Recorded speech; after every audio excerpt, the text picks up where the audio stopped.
Ilang insidente na ng pagnanakaw na kinasasangkutan ng mga minor de edad ang naitala sa bansa. Iba't iba ang kanilang modus, gaya na lang ng gagamba boys na sumasampa sa mga kotse para makapambiktima. Ang mainit na balita hatid ni Oscar Oida. August 2011, huli sa CCTV ang pagnanakaw sa isang kainan sa Davao City. Isang babae ang nagmanman sa lugar at inutusan ng isang menor de edad para may sakatuparan ng krimen.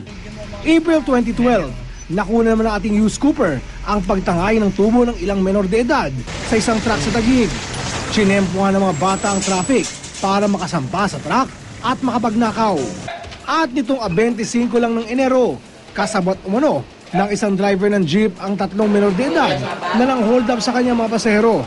Ilan lang ang mga insidente ito kung saan kasabwat o di kaya ginagawang kasangkapan ang mga kabataan sa krimen. Sa mainit na balitaktakan sa Kape at Balita kanina, tinalakay ang iba't ibang modus ng pagnanakaw na kinasasangkutan ng mga bata. Gaya na lang ng gagamba boys na target ang mga galing sa airport. Ang kanilang modus, sasampa sa mga sasakyan at saka manghihingi ng pera. Kapag hindi na kontento sa ibinigay, mangungulit sa biktima na magbigay ng mas malaking halaga. Actually, ang gagamba, dating kalabit pahingi lang yan. May mga adult na rin nakasama dyan. Oo na, opo. Parang... Minsan sila na rin nagagay, tinuturuan pa nila. Sindikato umano ang may hawak dito at kadalasan nilang binibiktima ang mga dayuhan. Foreigner naman, siyempre para di na mabala. $1 na yun ibigay. Pero kahit may mga sangkot na mga bata, karamihan sa mga miyembro ng Gagamba Boys ay mga matatanda na. Pwede ng kasuhan at arestuhin. Nung nakaraang gabi, nagkaroon kami ng rescue operation. Ngayon, based dun sa assessment at saka dun sa interview conducted, majority nitong mga Gagamba Boys at Kalabit Penge ay mga adult na.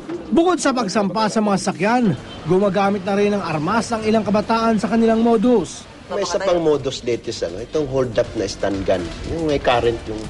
yung kuryente. Yes. Stun gun. Una, either nakaparada ka, sasabayan ka nilang mangingisaw ka na nun.